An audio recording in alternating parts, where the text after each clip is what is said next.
digital dispensaries program. I'm assuming I'm audible, right? Yes, yes, yes. Thank you, sir. Thank you. Okay. So the program we are presenting is the 100 Jharkhand Digital Dispensaries program, which we are doing under the public-private partnership framework with the Department of Health and Family Welfare, National Health Mission, Government of Jharkhand, sir. So this program is now 20 months old, sir.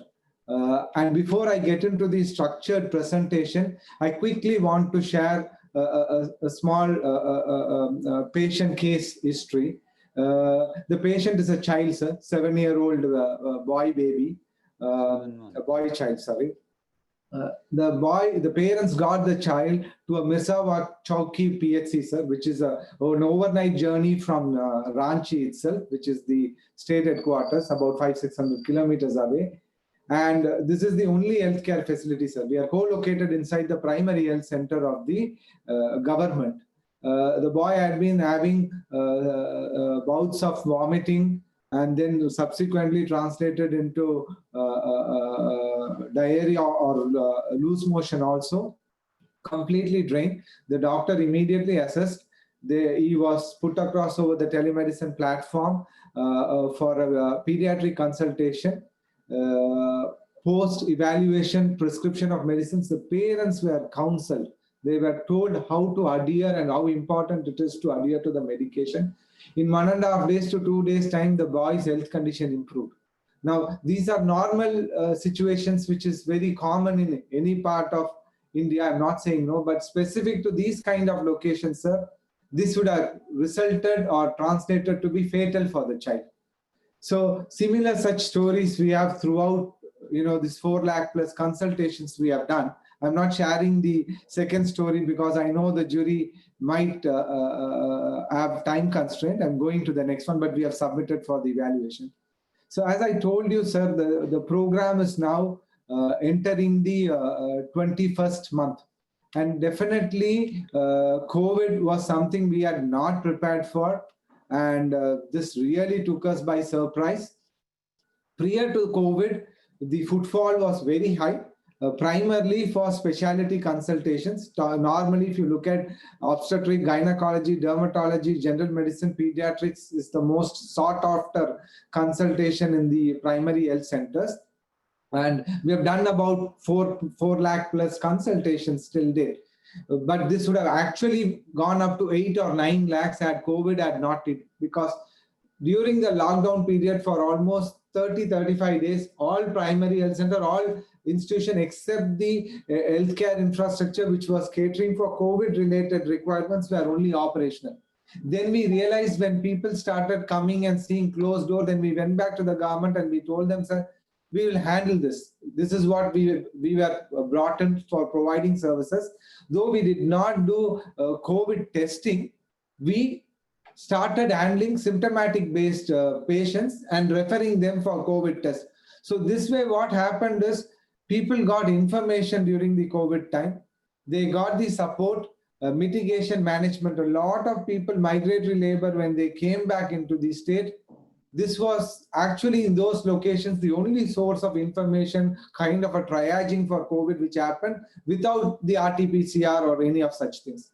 So these are the statistics on the kind of work we have done. So total number of consultation, how many GP consultation, total number of unique patients who visited, the repeat patients we had. One particular statistic value I want to take your attention to, sir. If you look at the number of women patients who have accessed the center is almost 60%. Normally, if you do an analysis on other locations, where depending on the accessibility part, normally it is the male patient numbers which are very high. This brings out a clear-cut fact that when we take accessibility, quality healthcare to the doorstep of rural areas, women get more empowered to use the services, and this brings wellness to the family. So this slide, I wanted to highlight that, sir. The second one is, what is the formula? What is that which is making the difference, sir? It's not that the government was not doing all these things. Government was provisioning all these things in the past. But the biggest challenge they had in terms of managing definitely, I know the esteemed jury knows themselves, everybody is from Planning Commission and Advisory Board. We have skewed manpower requirement in the clinical fraternity. We don't even produce adequate medical doctors. Less than 2 lakh doctors pass out of our country, and brain drain is another big. So how do we retain doctors? That's been the biggest question mark. And in a way, technology-enabled remote healthcare has fairly answered that question, at least for primary, preventive, and comprehensive healthcare, sir. What we have put together is an accountable system which puts in infrastructure. When we say infrastructure, we have the basic diagnostic equipments which is required, integrated to an electronic medical record system. And then we have provision, trained, and part of a continued medical education program, ANMs and nurses in the center, and a lab technician. And then they are all brought into a system of monitoring, starting from their attendance to their performance to their knowledge gain. Everything is mapped in a very systematic manner, sir. And we have also provisioned the basic drug. There are about 60 odd drugs which are provisioned there. So in a way, when a patient comes in, our measurements goes from, from their wait time to their presenting illness, how it is accounted to an electronic medical record system, how the doctor's advice is facilitated and ensure the patient understands in this regional language, and then finally adhering to treatment and the advice provided by the doctors, so that the outcomes become effective for the people, sir. So in a nutshell, that is what is this is nothing, no rocket science, except that technology gives us the edge to communicate remotely and bring in better accountability, sir. So invariably translating into operational efficiency. So accessibility, affordability, accountability, satisfaction. This is how we are measuring ourselves, sir. If you look at this slide, sir, what we also do, apart from the government, they send the nominated nodal agency to do their bit of the evaluation, audit, etc. What we do is, since we are capturing the data in an electronic medical record system, whoever who's got mobile phones, that's captured. And out of that sample size set, we had managed to achieve 92% of the beneficiaries to be surveyed. In the survey, we ask a set of questions in terms of wellness, the cure, the medicines which were given to them, how they were handled, whether they understand, was the doctor compassionate. Those kind of critical areas are surveyed as a questionnaire, and this is done by an independent autonomous entity within our system. The entire conversation is recorded, adhering to the patient privacy norm, etc. And we do a summarize. So on a scale of 1 to 5, our average customer satisfaction index is 3.8, sir. Maximum being on the very good category, and the second category of survey yielding excellent services.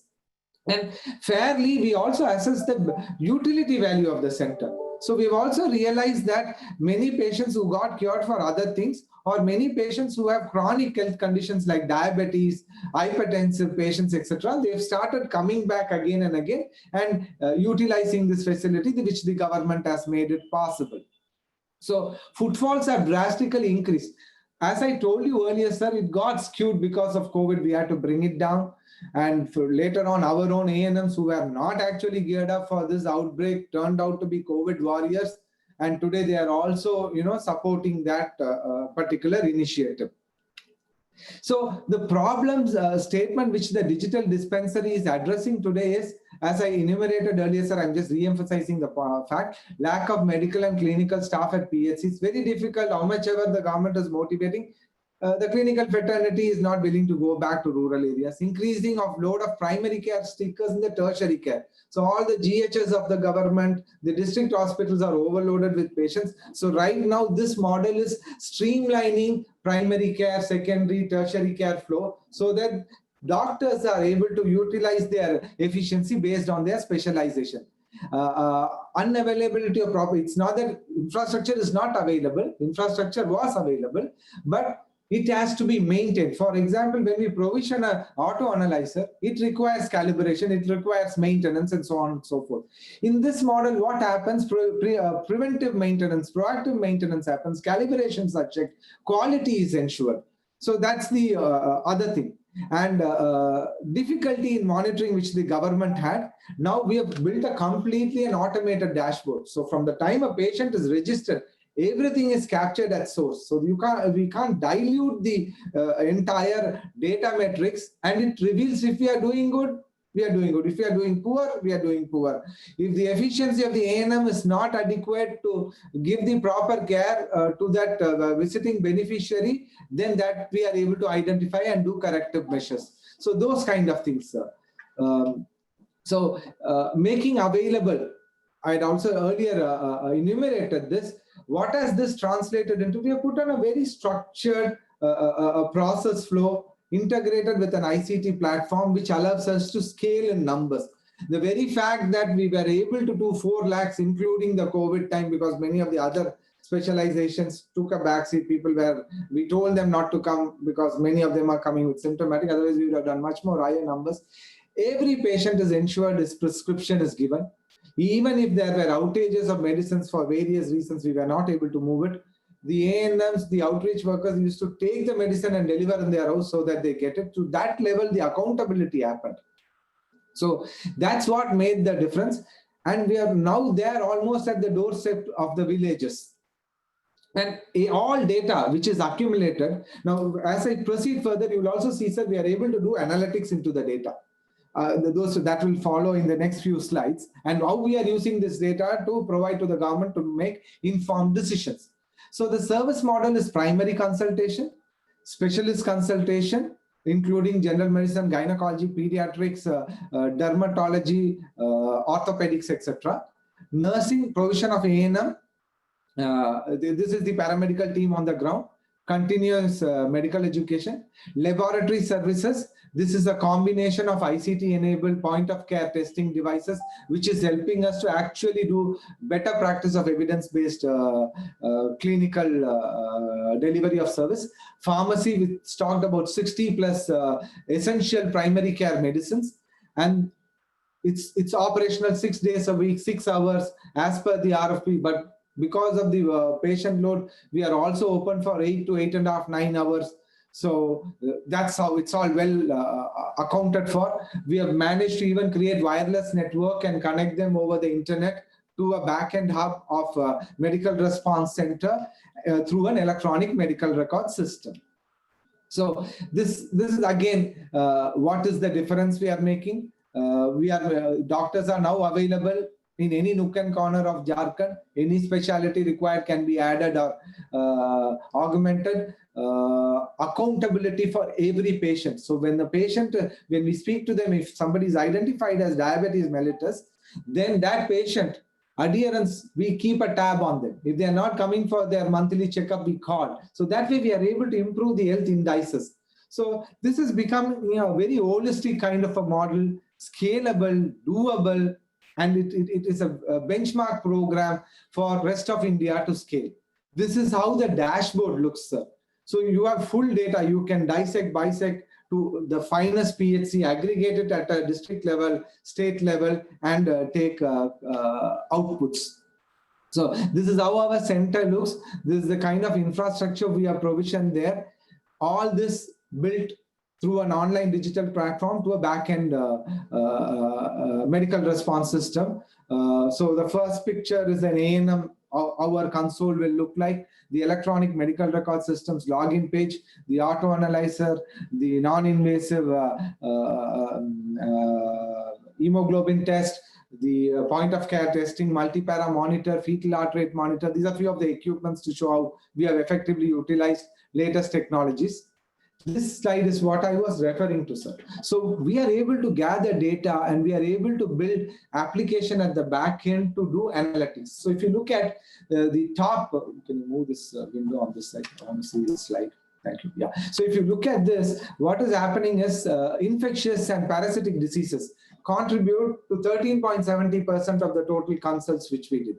Endocrine, nutritional and metabolic diseases, respiratory system based diseases. So these kind of analytics we are able to pass on to the government so that they are able to understand disease patterns in a certain geographic area. And we are also able to develop content like social health education content. So we conduct the social health education content, for example, for breast cancer or for cervical cancer. We have developed multimedia content. So whenever on a Thursday or Friday, we call a group of women, project it on a screen, make them watch this 10-15 minute video in Hindi and their local language, and then ensure that they understand by administering a questionnaire.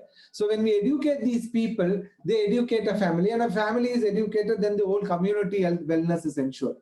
So that is the analytics part. This is the specialty consults versus referral. What person? Currently, it's about 15 to 18% which gets referred. And the major referral goes to dermatology, general medicine, obstetric, gynae, and pediatrics. And these are the laboratory tests. What percentage of the laboratory test contributes to the overall test conducted during this period of time? And definitely random blood sugar is at the highest. Malaria was predominantly very seasonally. It keeps hitting regularly every year. Now we are able to manage that a bit. Similarly, dengue, urine pregnancy test kits, typhoid, all these are the major consumption which is being used. DC versus repeat consult. Again, if you look at when we analyze the data between communicable and non-communicable diseases, pre-COVID time, non-communicable diseases, that is the right trend because the footfalls reduce in between February, March, April. And then subsequently, then again, slowly we opened all the centers.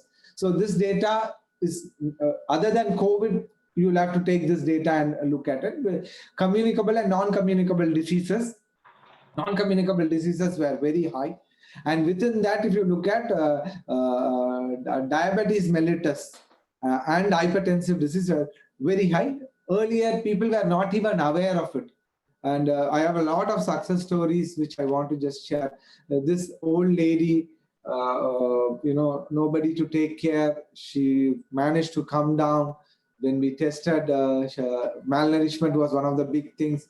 And then we, attached her to the, there is a free food scheme of the government and somebody is now delivering it. And then we started treating her condition.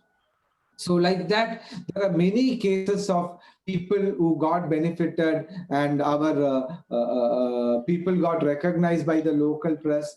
And this is the appreciation which was received by all our people who are not even prepared to be COVID warriors. The community recognized them, invited them, facilitated them.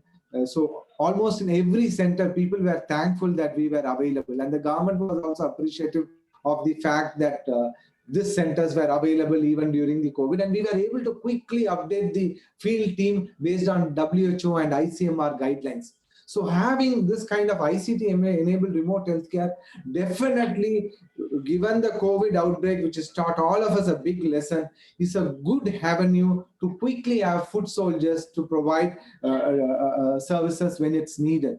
So the uniqueness of the program is focus on primary care and at rural areas. Okay, sir. Sir, can you please conclude it? You have taken more than 15 minutes. I'm extremely sorry, sir. This is my last slide, sir. Thank you. Use of connected devices ensuring accuracy, online training mechanism for upskilling the staff, prescription with each consultation and medicines dispensed in a very accountable fashion, model for future scale up and sustainable. So these are the thought points I want to leave with the jury. Thank you very much for your time, sir, and we're very honored to be shortlisted. Thank you, sir. Thank you. Open to questions.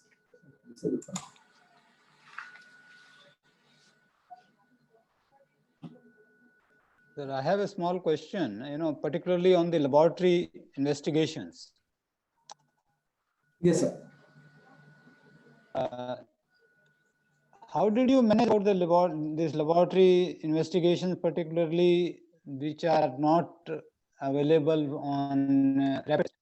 Because what happened is that what I can understand is that you have been able to provide only facilities for rapid tests in the telemedicine center.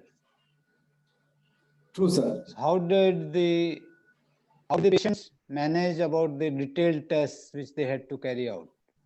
Sir, one of the biggest advantage we have had in the last 5 years or so, a lot of laboratory tests which required intravenous blood, IV blood to be drawn for Yes. test, has moved to the capillary blood. So 0.5 ml Yes.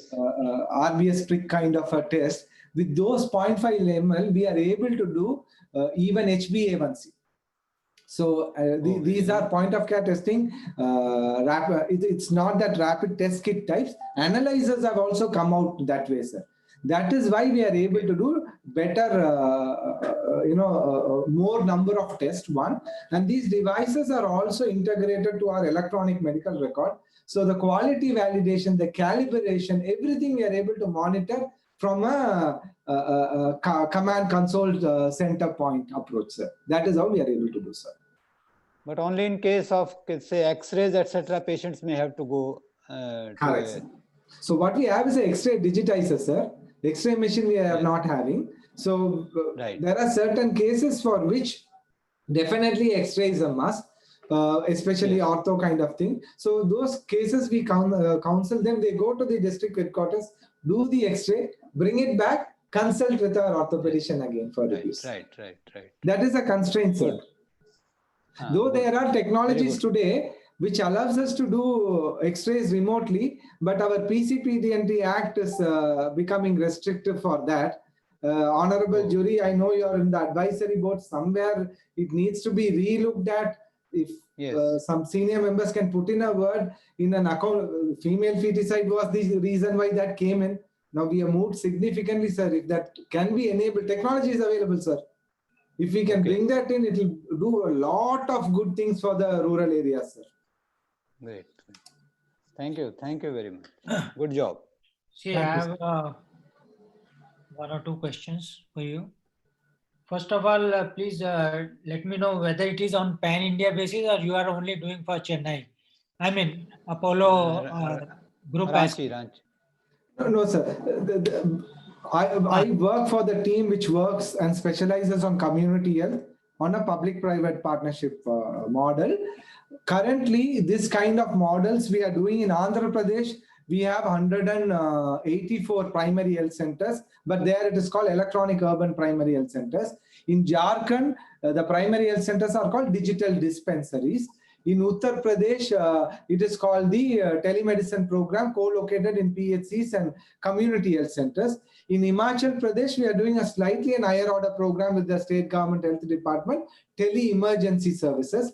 Right now, during the COVID time, we have started setting up remote COVID management centers in many PSUs, NTPC to name them. 7 remote COVID management center, which is a combination of tele-ICU, tele-emergency, infectious disease team available, mild, moderate, not manifesting, analyzed cases are being managed because lack of beds in major hospitals across the country.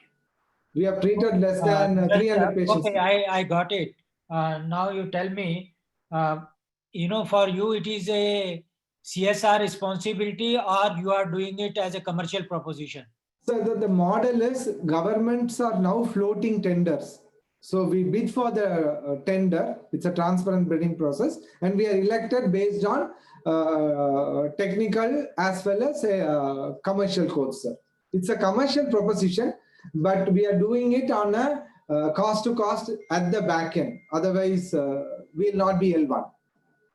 Okay, I think now another small observation. I think you need to improve your 3.8 out of 5. I think it can definitely go up. That's one. Secondly, see, I am not always in favor of doing any monitoring or evaluation from third party rather than from the system app itself. So I would suggest that if whatever you are doing, if you are doing good, let the third party say yes, is a good work being done. And last question to you is, what next?